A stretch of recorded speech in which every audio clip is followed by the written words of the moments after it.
it hasn't been a while, but last week we spoke about Purim, and then of course we have Purim, which of course, interrupts a lot and is like, what was life before Purim? Well, of course, Passover is coming soon. That's a sign when Purim is done that you've got a month till Passover. So definitely it's been a while. It's been 2 whole weeks. So our brains are like, what was happening a few thousand years ago with the Rosh? Hard to remember.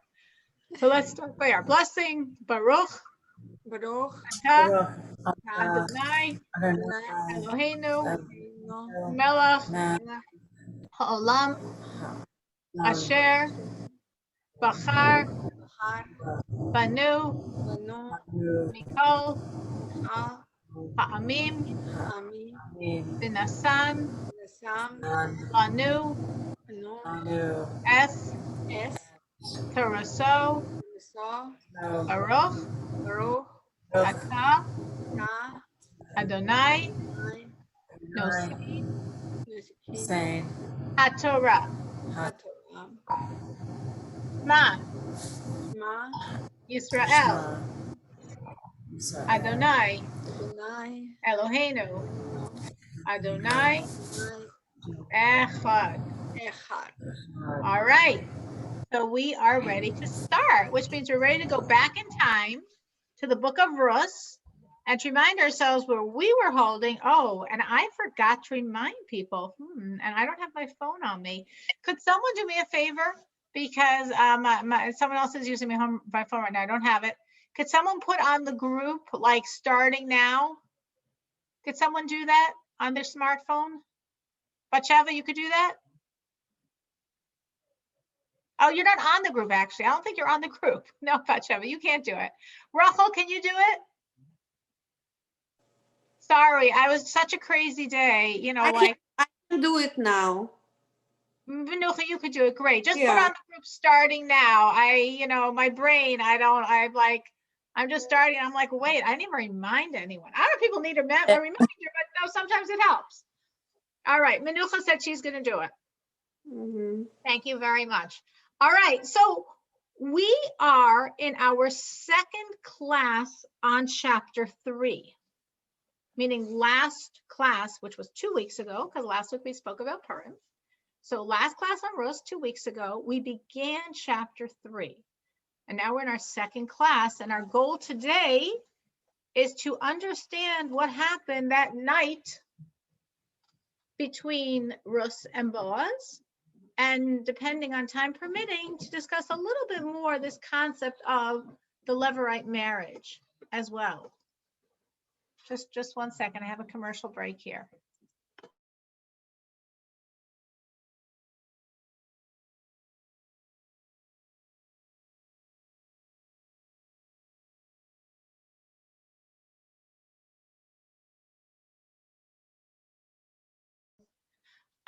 Okay, so we are going to, as we said, discuss what happened between Rus and Boaz that night, and time permitting, discuss a little more in depth this idea that we've touched on many times over this course, the Levirate marriage, called in Hebrew Yibum. So let me remind you, because it was a few thousand years ago and 2 weeks ago, what's going on.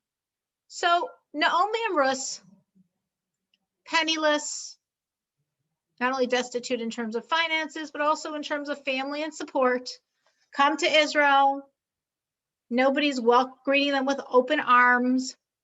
People are like a little dubious with Naomi because, she abandoned them by the famine, so they're not being so nice to her, perhaps.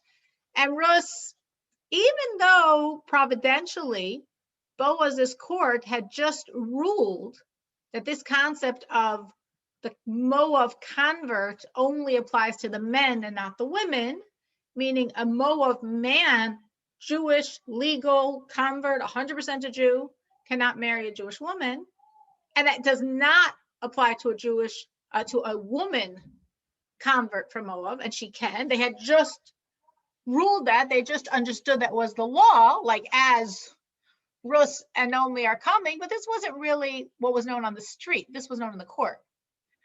So people sort of looked a little dubiously at Rus, a little dubiously at Naomi for bringing Rus, a little dubiously at Naomi for abandoning them and living for like 12 years among the Moabites. They didn't have the greatest reception. And as we said, they were penniless, to the degree that they were actually now contemplating selling their fields, which was a very big thing.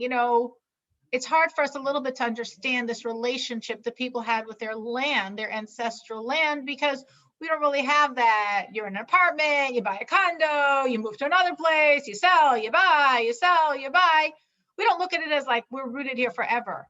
But the land really was. The land really was theirs forever, their ancestors and their descendants.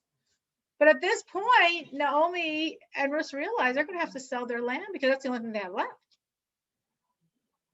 Anyway, over the course of the harvest, Ruth had come in contact with Boaz. Boaz is actually a relative. Boaz actually, as we're going to discuss tonight, would be pretty close in line to help them in various fashions. And Naomi was sort of hoping that over the harvest time, because the first time Boaz came there, which was the first time Ruth came there, God's providential hand, Boaz noticed Ruth, Boaz was kind to Ruth, Boaz made special accommodations for Ruth. So we said over the harvest, Naomi was sort of like, as we say, hoping against hope, that maybe Boaz would suggest this marriage between himself and Ruth. But he didn't. Naomi told herself, well, the harvest is a very busy time. He doesn't have time to deal with things like that. Now that the harvest is over, Boaz will suggest it. And he didn't. And now Naomi feels a bit desperate. We don't know that this was coming at all from Ruth. Maybe Ruth was more like, she wasn't a child here. She's a 40-year-old woman herself. She was married for 10 years. But maybe she was like, listen, this isn't her land. These aren't her people, natives that she really knows the ins and outs. So she was following whatever her mother-in-law was going. She wasn't really thinking, okay, my future and marriage. And, she just came to Israel and was living a life as a complete Jew in a Jewish land. So that was enough for her, so to speak. But Naomi's already thinking what's going to be, both for Ruth's sake and for her dead son Machlon's sake. So Naomi really feels that the best thing for Ruth and for Machlon would be for Ruth to marry Boaz, which is very interesting that she thought that, because Boaz, as we said, was older. At this point, Boaz is 80, which is 80 as we understand the word 80. It wasn't like in earlier times. 80 is 80 years old. And as an 80-year-old, it's, may not be possible for him to have children. And the whole idea of this levirate marriage is to produce children. But Naomi, who was very, very righteous herself, understood Ruth's righteousness and understood Boaz's righteousness and understood that union would produce very, very special children. And she really, really wanted that. But Boaz hadn't done anything during the harvest. She was at his fields every day. Boaz hadn't approached her. Boaz didn't do anything after the harvest.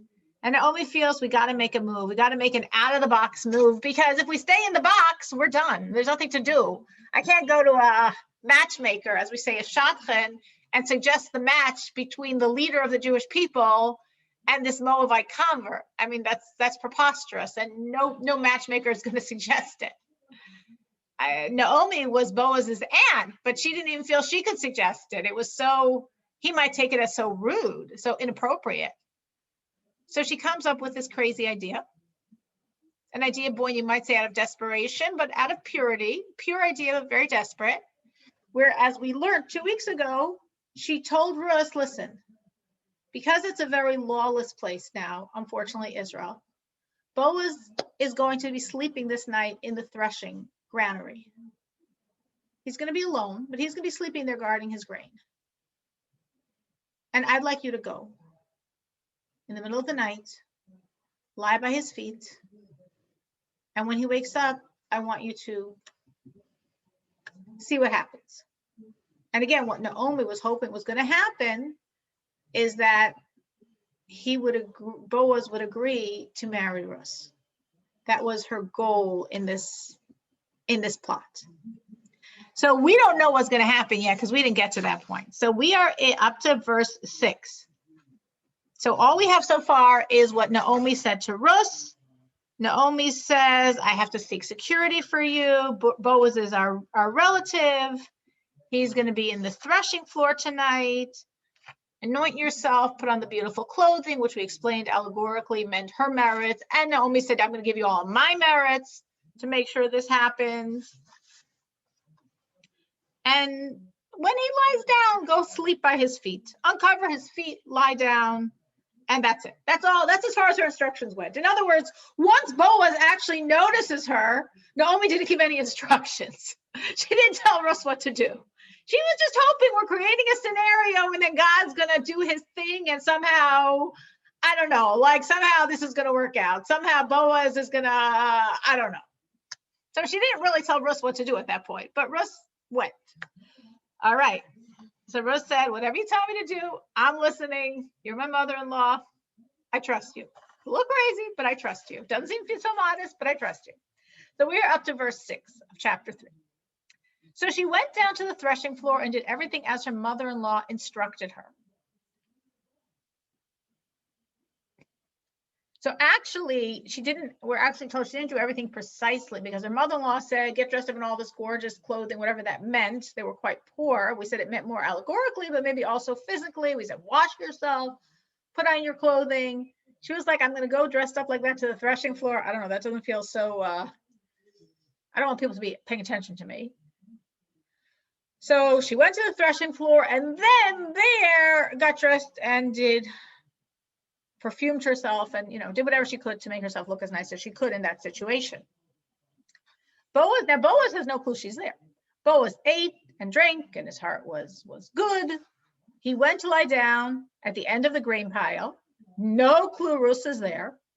And she comes stealthily, that Boaz is unaware and laid down, uncovered his feet, which was sort of symbolic for this idea of the Levirate marriage, and lay down. So if we can get the picture what's going on, Boaz, the leader of the generation, a very righteous, holy person, clearly, no question, a tzaddik, a very, very holy man, 80 years old, is sleeping by his grain pile. Ruth creeps in. He's sleeping. He's totally unaware of her. He's sleeping. Ruth uncovers his feet, as Naomi had said, because that was symbolic. That was supposed to give him a message about this marriage. And she goes, I don't know if she slept or not, because it'd probably be a pretty tense evening for her. I don't know if she was able to sleep, but she lay down there. Doesn't say that she slept. I don't know if she was managed to fall asleep. She was probably, I imagine, praying. In the middle of the night, the man was startled and turned about. There was a woman lying at his feet. Now, because Boaz was a very holy man, every night he would wake up in the middle of the night to study Torah. That's the custom of the very, very holy. There are special prayers, they say, at the Jewish midnight, which is 12, 12:30, 1. And then after saying those prayers, they learned Torah for the rest of the night. So Boaz was a very, very, very holy person, a very righteous person. And as such, every night he woke up at the Jewish midnight, again, roughly, depending on the time of year, 12, 12:30, 1. He would say these special prayers, and he would study Torah for the rest of the night. So this was his normal custom. But when he wakes up now, it looks to him like there's something like a woman at his feet. What do you think he was thinking when he saw her? What do you think went through his mind? He's sleeping, he wakes up, and there's something like a woman by his feet. What do you think he might have thought? Any ideas? I don't know, but I would be uncomfortable if that were to happen to me. Uncomfortable. He was actually terrified. He was very scared. It says he was startled, vayecharad. It's stronger than that. He was very scared. He was scared. He was scared. What do you think he might have been thinking that he was so scared seeing her at his feet? What might have made him scared?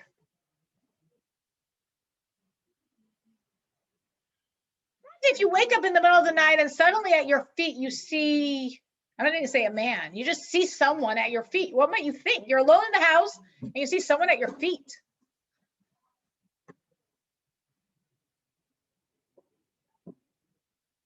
Do you know what he might have been thinking when he saw her?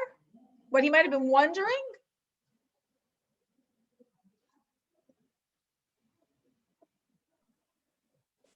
If she wasn't moving, maybe dead body. Well, a dead body you probably would realize is cold, but what might he have thought? Not let's think not a dead body, but a what? Prostitute. In other words, no, he's alone in the granary. No people come visit him in the middle of the night. So when he sees this woman by his feet, what might he have been? Why was he so scared? Why would a woman make him so scared? What might he have been thinking? What might he have been thinking this is?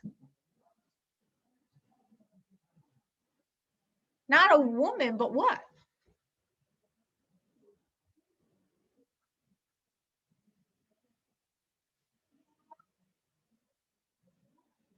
He wasn't sure that this was a human. Meaning, again, the only thing I think, the closest thing I could think to it is just if you just imagine you wake up in the middle of the night and there's someone at the foot of your bed. And you know you're alone in your apartment, or you know it's not your husband or your child, and there's just someone suddenly there. So like his first thought was is this a human or is this some, like spirit? Not a good spirit, not a godly spirit, but some energy coming as this woman coming to tempt me, coming to bring me to sin, some force of evil. What's this thing in my plate? He was scared. He didn't know what it was. Because why would a woman be fine? What's going on here? Why would a woman be sleeping by his feet in the middle of his threshing place, in the middle of his granary? Like it didn't even click. It didn't even make sense that this was actually a human. That was his first thoughts when he was so scared. Like what's going on? Who is this? What is this? And that's why we say there's actually a tremendous testimony to Boaz's righteousness, that he didn't just begin by cursing whatever this thing was. Now, this thing was Rus. But imagine he's a very holy person and he's scared. He doesn't know what this is. He didn't, his first thought wasn't that it was a girl, because why would a woman be by his feet?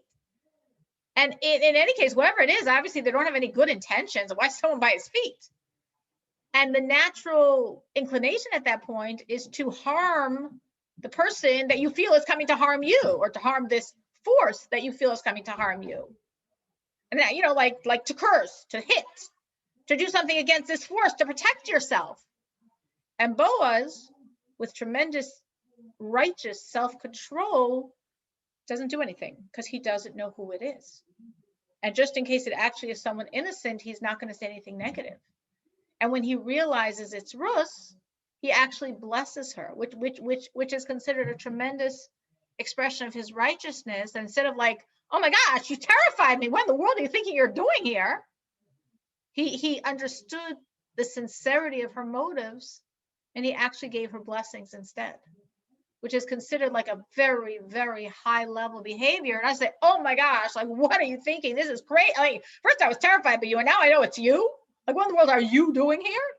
And he doesn't go in that direction at all. He doesn't at all rebuke her. He doesn't at all say anything negative to her.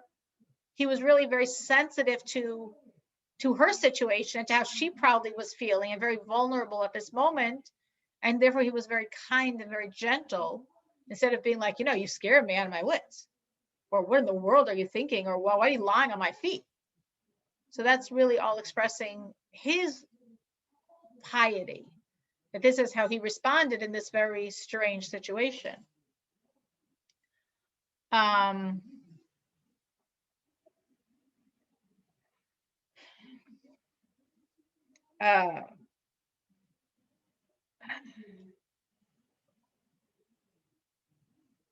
And even if we would say, so in other words, the thought is that in general that he was so scared because he thought this was like some negative spiritual energy, some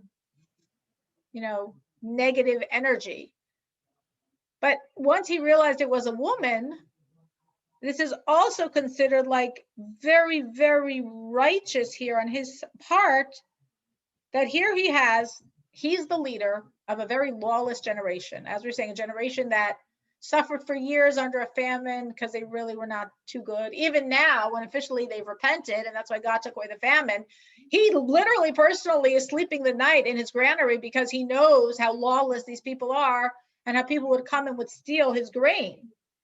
And he's waking up in the middle of the night, and he's very righteous. He's 80 years old, and he sees, once he realizes it's a woman lying at his feet, it's like, oh my gosh, this is crazy. And what an awkward situation she's putting me in. And what in the world is going on here? And yet he doesn't go in that direction at all.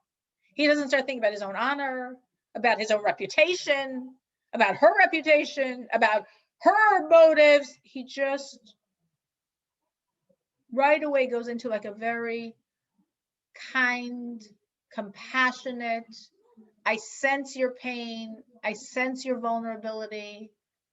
What can I do to help you? Instead of like, oh my gosh, what are you doing here? I'm messing me and you both up. Now, some say that the reason he behaved that way is because God put it in his heart to behave that way. And really, it wasn't even human. Meaning, even a very, very righteous human would have been in his just space to tell her to leave right away. He wouldn't even listen to her, to even curse her for what she was doing, how inappropriate. What is she thinking? How could she be trespassing in his granary after he was so nice to her for the whole threshing time? Was she coming to visit him in the night? Like, you know, it would have been very understandable and not considered wrong if he had just chased her away once he knew who it was. So some say it was his tremendous righteousness that he didn't do any of that, and he just sort of compassionately gave her what she needed, the time and the space to listen and understand her point. And others say it doesn't even make sense on that level. Even on the level of righteousness, it's unfathomable how Boaz just sort of accepted this crazy situation that Ruth put him in. And it was really just God, that both because Ruth was so sincere, because Naomi was so sincere, that their combined righteousness, as Naomi said to Ruth, my merits are coming with you, all of your merits and all of my merits together are going to create this miracle tonight. And because of their combined merits, God put it in his heart to do something completely not the human way. And instead of being upset, instead of telling her to leave, instead of cursing her, instead of throwing her out, instead of just saying, okay, fine, whatever, just deal with it in the morning. What are you doing with me now in the middle of the night? He literally just, as if it was the most normal thing in the world, to find her by his feet, he just gave her the attention and gave her the space and really, really heard what he had to say, to the degree that instead of, like we said, instead of doing the normal thing and cursing her, what in the world are you doing here? Get away from here. Are you this demon that came to me? What's going on? He literally gave her blessings. Who are you? He asked, because he still doesn't know at this point who she is. And she answered, I am your handmaiden Ruth. Then she says to him something very interesting. Spread your robe over your handmaiden, for you are a redeemer. So first of all, he's saying, like, who are you? Like, are you a woman or are you a force? Are you some evil energy? She said, no, I'm a woman. Are you a married woman or are you a single woman? I'm actually a single woman. I'm actually Ruth. Oh, Ruth. Oh, we know you. And then in a very, very, very delicate way. Now, again, at this point, Naomi hadn't told her what to do. Naomi put her in the crazy situation, and then Naomi stopped at that point. Naomi didn't even know what to tell her. So God obviously put these words in her mouth, but it was also coming from her own understanding. What she was basically saying, if we decode, what does she mean by saying, spread your robe over your handmaiden? She was basically saying, will you marry me? Because she understood, obviously, that was the point of all this. Was she coming to this person and in the middle of the night when no one's around and she'd have a private audience with him and he's completely vulnerable and she's completely vulnerable? She's saying, will you marry me? In a very, very, very, very delicate way. Just like the idea of the garment, the corner of the garment is like a token of marriage in various places in the scripture. So will you marry me? You know, not obviously in the middle of the night now, but with a proper wedding ceremony, I'm proposing, will you marry me? And she obviously was saying in a very delicate way, both because she didn't want to say something that would on any level be not refined, and also to give him space, like he could pretend he doesn't know what she's talking about if he really doesn't want to marry her. So I didn't really get what you meant. Though of course, she knew that he got what she meant. And she said, because for you are a redeemer. What did she mean for you are a redeemer? What she meant is, as I mentioned before, Boaz was a very close relative of her husband, Machlon. Boaz was her husband's cousin. Boaz was her father-in-law's nephew. And she says, like right now, we, meaning herself and Naomi, are so poor. The only thing we have left are the lands. Because obviously everything else Elimelech took with him and everything else got lost in the land of Moab. The only thing we have left is our very land. And at this point, we really need to sell it because we're completely destitute. What can two women do with a land? But according to the law, even in the situation when you must sell your land, the law is that relatives should redeem it. Meaning we don't want a Jew to sell their land. This is land, this is where you're from, this is where your parents, your grandparents, your great-grandparents, going all the way back in time and all the way forward in time.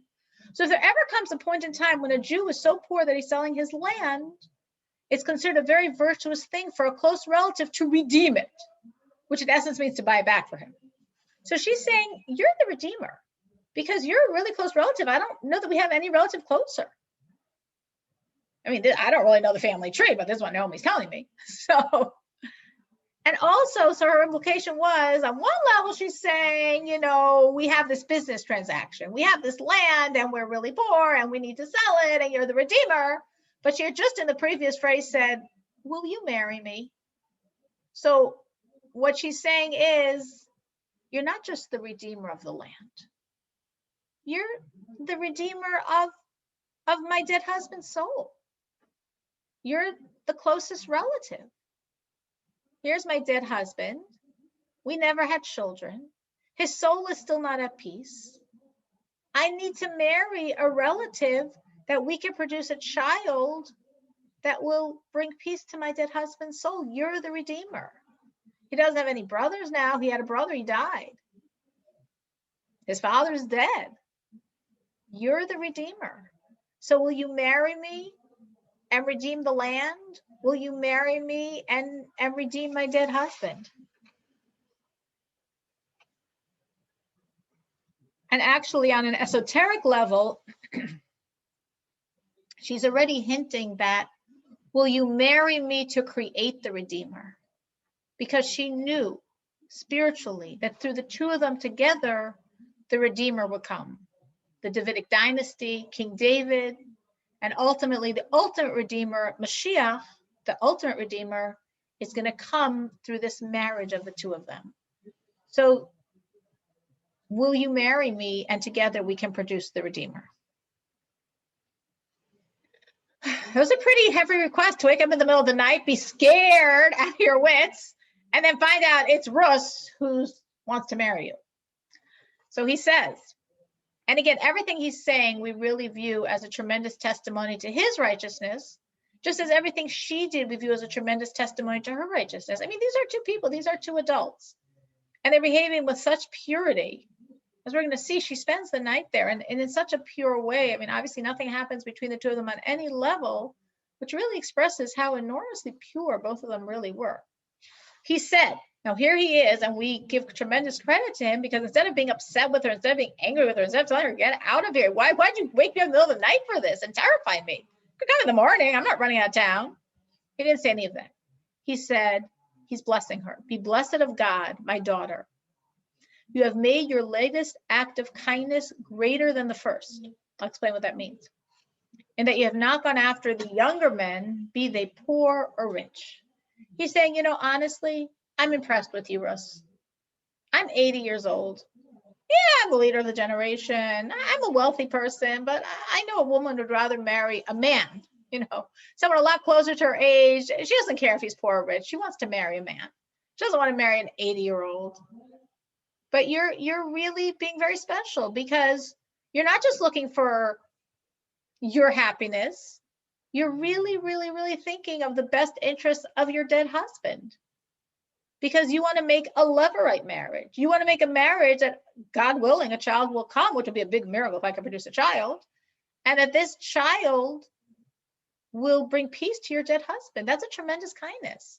You know, you had an initial kindness that you stuck with your mother-in-law. That's a tremendous kindness, of course. As I mentioned to you earlier, when he first met her, he said how special she was for that kindness. We might view it as a kindness that you joined the Jewish people at all. But this is an amazing kindness. You're 40 years old. You're, relatively speaking, young, beautiful woman. You can marry anyone. Rich, poor, you don't care about that. You want to marry a man that you can live the rest of your life with. You're not looking to marry an 80-year-old who, how much longer do I have? If I could even produce a child now? But you're really, really thinking of your dead husband, of your mother-in-law. You really want to bring his peace to his soul. And that is so special of you. So this is really very true, what he's saying. And it was very special of Rus. And it's very special of Boaz to think along these lines.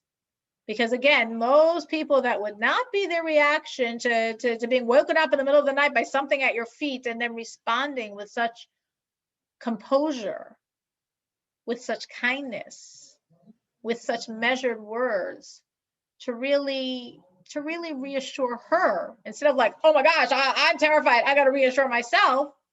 His whole focus really was reassuring her, which was amazing of him.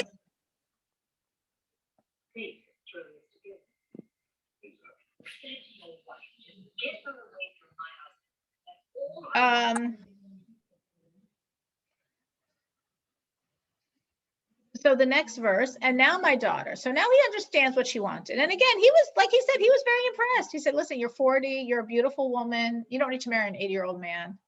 You want to get married, there's plenty of men you can marry. He had already, again, in his court, though the common man didn't know it, but in his court, just fortuitously, hand to God, they had ruled that a Moabite woman convert could marry a Jew. So he's like, you don't need me. You're 40, you're beautiful. You can marry some 50-year-old man. You don't need to marry an 80-year-old man. This is very, very, very special what you're doing. And now, my daughter, do not fear. Whatever you say, I will do for you. For all the men in the gate of my people know that you are a worthy woman. So again, he's in the same space of focusing, and there's an amazing thing we can learn from this, focusing on her. He was focusing on her needs. Instead of focusing on himself and thinking like, why are you putting me in a difficult situation? Why are you putting me in a compromised situation? Why are you doing something that people could afterwards question my honor and respectability? He didn't think about himself at all. He wasn't worried about his honor. He wasn't worried about his respectability. He wasn't worried that he was compromised. He wasn't worried that he was terrified in the middle of the night. His whole focus was, I see you're in a very bad situation. I see you're in a lot of pain. I see you're in a very difficult strait. What can I do to make it better for you? And I think that's an enormous thing that we could learn from this. Because very often when we're in our own emotional turmoil or in a difficult situation, or we have a lot going on, or we're very stressed, it's easier for us to think about me, and I'm stressed and I'm overwhelmed and I'm exhausted. And I got so much on my plate and I've got more on my plate. And he's right away not thinking of himself at all. He's literally just thinking, what can I do to help this virtuous woman who's clearly in a desperate situation if she came to do this to me in the middle of the night? The fact that she came in the middle of the night to sleep at my feet, to have this weird out of the box private conversation where she's asking me to marry her, I understand what a desperate situation she feels she's in. I'm not thinking about myself. I'm not thinking about my issues. I'm only focused on giving her comfort, on reassuring her. And now you could say, so why don't you just say, I'll marry you? But as he's going to say, I'm honestly not the closest relative. You're coming to me because you think I'm the closest relative. Now, it's very interesting. It's very interesting. We can ask a question on this in general, because Naomi, obviously, Ruth didn't know the family tree, but Naomi did. Boaz was a very close relative, relatively speaking. He was her son, Ruth's husband, Machlon's cousin. He was Elimelech's nephew. But there was still living a brother of Elimelech, Machlon's uncle, who's later not referred to by name because we don't think what he did was very nice. So he's just referred to as Ploni Almoni, like so-and-so. But the sages say this was a person whose name was Tuv. And he was Elimelech's brother. So that's a closer relative than a cousin. He was Machlon's uncle. Boaz was Machlon's cousin. So Boaz is saying, I really want to help you, but actually you're coming for me to do this Levirate marriage. There's someone else around who's a closer relative, and in a Levirate marriage, you want to get to the closest relative possible. So we first have to go to this closer relative, Tuv, Boaz's uncle and Machlon's uncle, and see if he'll marry you. Now, the truth is, Boaz assumed that Tuv would not marry her. Boaz didn't think Tuv would do that to himself. To marry a Moabite convert because his nephew married her, he's not going to want to mess up. He's not want to get started. Boaz wasn't concerned with the Moabite issue because Boaz's court had just ruled that a Moabite woman you could marry if she's a convert. But he knew that even though his court had actually just ruled this issue, it wasn't known to the people. It wasn't generally commonly understood. Even if it's the law, if the law is not known, people still are going to whisper and talk bad, as in fact they do. In other words, it's sort of try to give an example, but if technically you're allowed to do something, but nobody knows you're allowed to do it, and you do it because you need to do it in this situation, you know between you and God it's good. God knows what you're doing and God knows it's right. But between you and man can still talk bad about you. If you stand up for an unpopular cause and people are like, oh, why are you doing that? Oh, people are talking. You know you're doing it. You know it's the right thing. You know it's what God wants. You know between you and God it's good. But people aren't so understanding. So Boaz knew that this relative, who technically is closer, probably wouldn't do it. Even if Boaz, who's the judge and the leader of the Jewish people, and his nephew, would tell him, listen, this is the law. You're allowed to marry her. A Moabite woman you're allowed to marry. It's only a Moab man you're not allowed to marry. He knew his uncle. He knew he wasn't going to do it. He didn't need the whole town talking about him, which is exactly what happened to Boaz.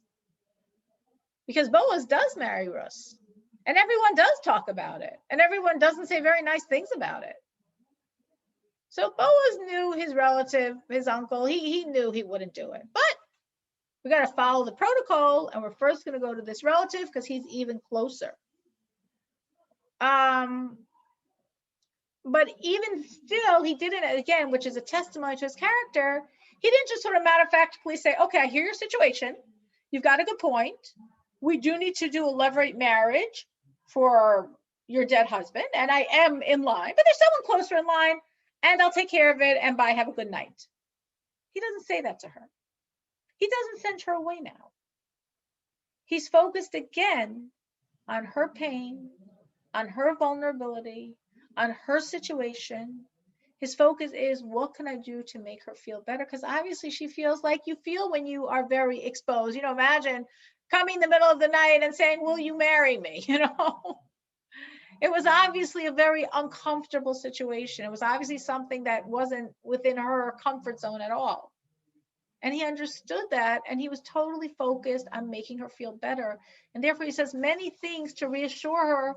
I'm not just saying nice words. I'm not just blowing you off. I'm not taking it seriously. I 100% understand the situation. I'm 100% committed to helping. And I'm not sending you away now because I don't know if it's so safe in the middle of the night to send you back to walk these streets in this lawless town of ours. But I want you to know I'm 100% going to do whatever I can to take care of your situation. So he says to her, now, while it is true that I am a redeemer, I am a close relative, I am your dead husband's cousin, there is also another redeemer closer than I, this uncle, Elimelech's brother, who is even closer.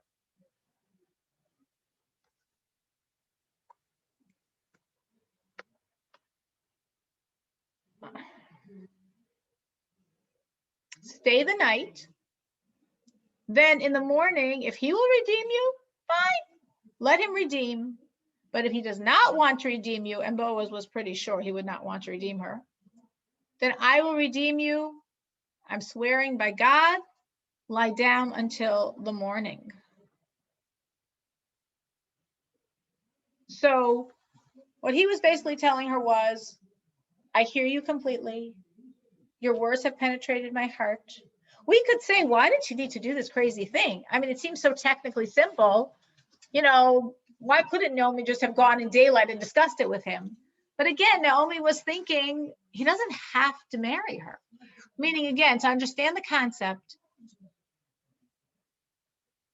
if a man dies without any children, but he was capable of having children, his wife was capable of having children, he was capable of having children, but neither had any children. The ideal thing is this closest relative marries the widow, and the child born carries on the dead man's energy, the dead man's name, the dead man's possessions, the dead man's energy. But you don't have to marry the widow. What if you don't want to? What if she doesn't want to marry you? What if you don't want to marry her?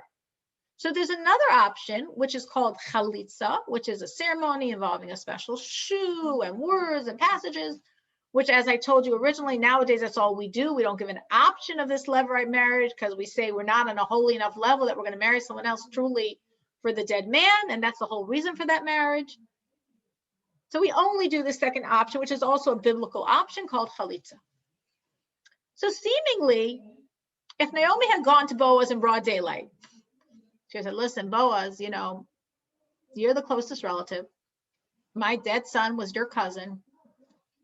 He and Naomi, Ruth never had children. They're physically capable of having children. We have to do something for the soul of my son. Seemingly what Boaz would have said then is, of course, I'll do chalitza. No problem.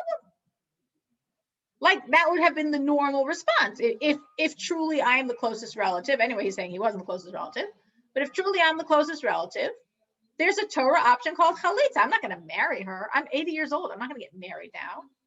The whole purpose of the marriage is to create a child. Do you think I could produce a child now? I'm an 80-year-old man. I'm very close to death myself. My wife just passed away. Boaz very soon is going to pass away. I'm not in a physical state to have a child. But you're 100% right. And Ruth needs this chalitza ceremony, and I'm very happy to do it for you. That would have been the normal, appropriate, religious response. But it wasn't the response Naomi wanted. Naomi wanted them to get married. And maybe Naomi saw that they really would produce this child because she really, really, really wanted them to get married.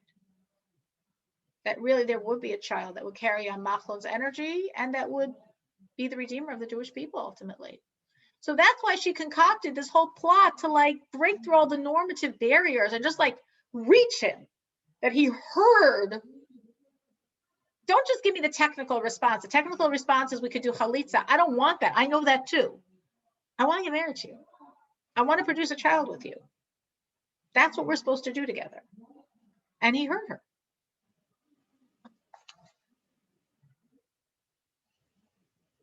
So he says, stay till the morning, not like till 7 o'clock in the morning. Leave at the crack of dawn before anyone sees you. But I don't want you to go out now because it's not really so safe to walk these streets now.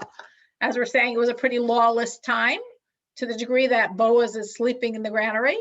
So I don't think it's safe for you to go out now, but crack of dawn, go back home. Nobody should know what happened.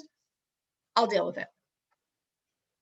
So she lay at his feet until the morning, and she arose before one man could recognize another, meaning when it was still dark outside. For he said, let it not be known that the woman came to the threshing floor. So she went to sleep there, at this point a little bit further from his feet, that there shouldn't be any touch between the two of them at all for all these hours when he knows she's there and she knows he knows she's there. But they did in a very, very holy way.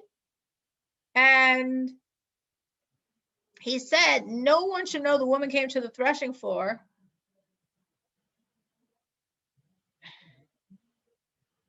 And he is actually says that he prayed the whole night that no one should know that this happened. He wasn't worried about his own reputation because, you know, he was the judge. He was an old man. He wasn't worried, but he was worried for her, that anyone should think anything inappropriate about her. And therefore, he said he just prayed to God the whole night that she should be protected, that her reputation should be protected, that no one should talk that she was sleeping the night with him in this threshing floor. Was it appropriate, and should he not have sent her away at that time? So our sages say he didn't send her away then because it wasn't a very safe time, and he was worried for her to be walking at night. It just didn't. It did like that physically could have been harmful to the degree that some say even when she went in the morning, he walked with her. It's not so clear from the verse, but no, they're not on the same bed at all. Neither of them have a bed. Fear not. They're on the ground in the threshing floor. So he's not on a bed and she's not on a bed. And then actually there's a language. She was never on a bed with him. But originally she was fairly close to his feet, that when he woke up, he saw her right away. At this point, it says she went a little further away, so there shouldn't accidentally be any contact between the two of them. And some of the sages say that when she went early in the morning, he actually accompanied her to protect her, because even then he didn't feel it was so safe for a woman to be walking alone at that point. But he didn't want her away when it was broad daylight, and then everybody realized what happened on some level. So then,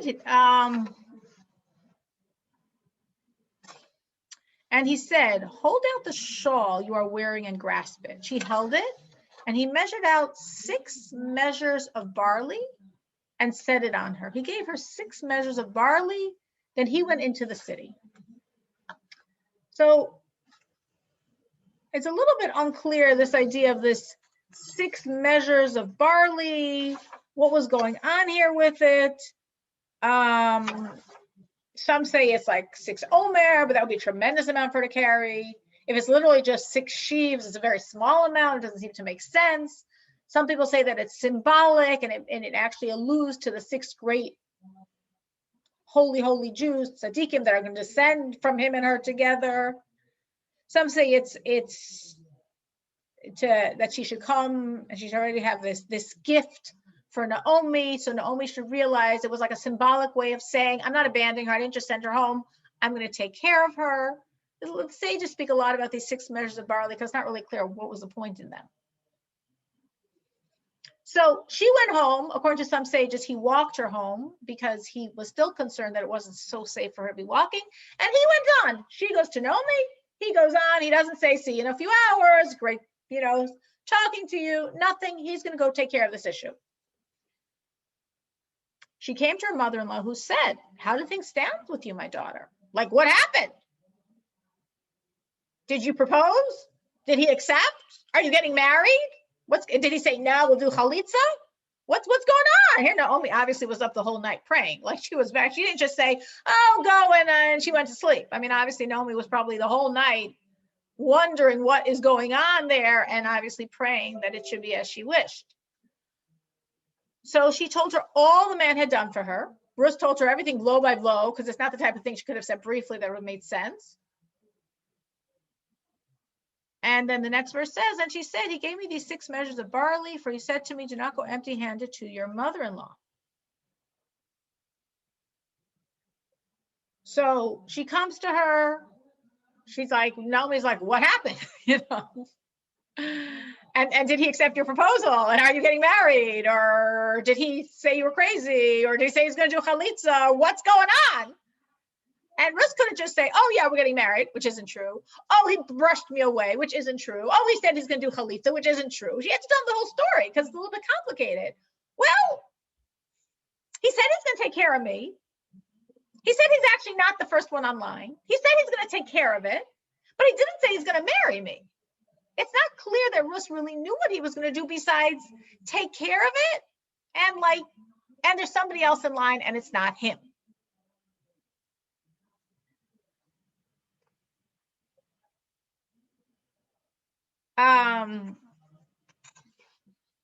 Then she said, so Naomi responds to the whole story, sit patiently, my daughter, until you know how the matter will turn out.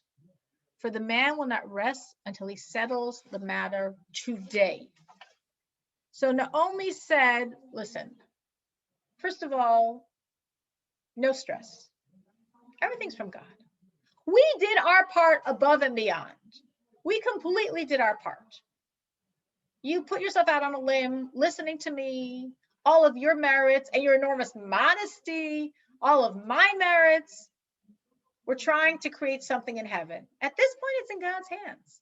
If you're meant to marry him and the two of you are going to have a child, that's from God. If you're not supposed to marry him, maybe this other closer relative, I mean, Naomi understood who it was, but Naomi obviously wasn't interested in him because she wanted Boaz. She knew the righteousness of Boaz. She knew the righteousness of Rus.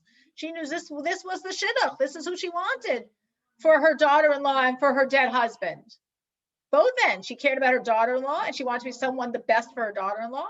And she cared about her dead husband and she wanted to be the best for her dead husband. For both of them, she wanted Boaz and she didn't want this other guy, Tuv, who didn't have Boaz's righteousness. But she said, listen, we did our part. We did above and beyond. And this is really like the constant give and take for all of us, that we are required to do our max and then to completely put it in God's hands. And that's exactly what we see here. Naomi is pushing Ruth to do the max. He saw you every day in the threshing fields. Maybe something's going to happen. Nothing happened. After the harvest is over, nothing happened. Okay, we've got to go out. We've got to be really out of the box here. You're going to go and talk to him in the middle of the night to get him to think about this seriously and really understand the intensity of the situation. We're doing our utmost. And that's it. Now we are completely at peace. We are not stressed at all. We know it's in good hands, which are God's hands. And that's really what's demanded of every one of us. In other words, it's easy to say, oh, God's taking care of it, so I'm not going to stress and do anything. No, God says, I want you to work. Okay, so I'll work. And then you work and you get all into it and you work and you work and you work. You need to find a doctor. You got to find a better doctor. And you got to look for 3 references. You're looking for a car. You read the ratings, you read the reviews, you Google this, you Google this, you Google this, you Google this. Like, I've got to find the right car. I've got to find the right doctor. I've got to find the right business to go into. No. This approach isn't correct and this approach isn't correct. We need this like perfect balance synergy of taking responsibility coupled with absolute trust that it's all in God's hands. And that was what Naomi was saying. We did our utmost. Now we stop. We're done. It's in God's hands where it was the whole time. And God's going to take care of it. We're leaving it to him. And she also said, don't worry. Boaz is going to take care of this today. How did she know that? I mean, she had the prophetic spirit. It's not that Boaz came in and told her anything.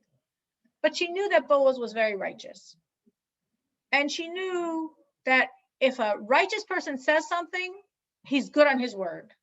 Boaz said, I will take care of it. I know there's another redeemer closer than me, a relative. I'm dealing with it. So Naomi said, that's it. His word is absolute. If he said he's taking care of it, he's taking care of it. Today, I trust him. He's not going to wait. He's going to get to the other relative, and he's going to approach the other relative, and he's probably going to try to get the other relative to marry you. And if the other relative won't marry you, hopefully he'll decide to marry you. But his word is good. Once he said he's taking care of it, we're done. We're relaxed. We trust him. He's good for his word. He's going to take care of it. And that is how this chapter ends. And we're going to see next week in the next chapter what Boaz does this day. And we're going to discuss before then a bit more to understand a little more deeply the idea of a levirate marriage and what this really means spiritually in terms of why the dead man, in this case Machlon, would really need and benefit so much from this type of marriage. But we are going to stop now at this. We're just going to add a law about Shabbos. Last week we didn't do this because we were speaking all about the laws of Purim, but now we're back to the laws of Shabbos. So we're talking about today is an interesting question. Can you start a machine on Friday? It's not yet Shabbos, that will run on Shabbos. Either will run continuously to Shabbos or will be on a timer to go on Shabbos. Are you allowed to do this or not? Do you know? Are you allowed to do this or not?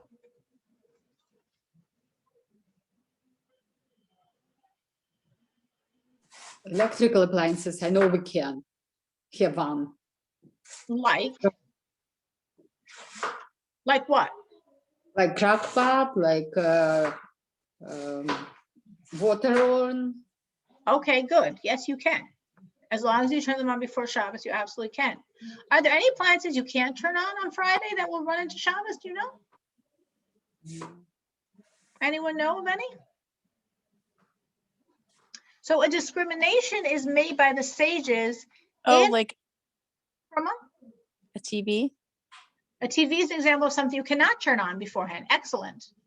Or a radio, or a washing machine, or a dryer. All of these things produce a noise.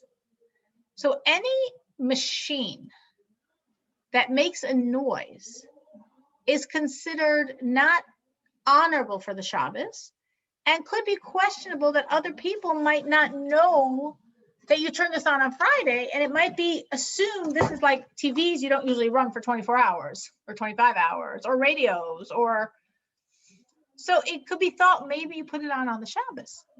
So if it's something that's known, like a clock, even if a clock, let's say you had like a grandfather clock, right? That every hour it dings. Well, that's producing a noise. It is. But since we know that people don't do that on the spot, like people wind it up already a day or two or three before, and then it goes. It's not something like, every hour you fix to start it. So therefore, such a clock, like one of those big grandfather clocks that do produce a noise every hour, you're allowed to run on Shabbos.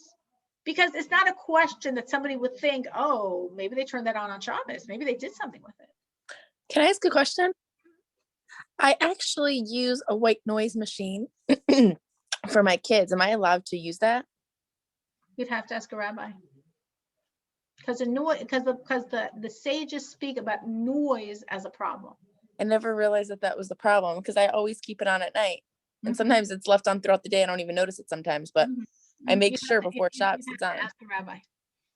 Because the discrimination, like compared to what Rachel said about whatever it was, the crock pot or the hot water urn, which is 100% right, you're allowed to run, no problem, is because those things don't produce a noise.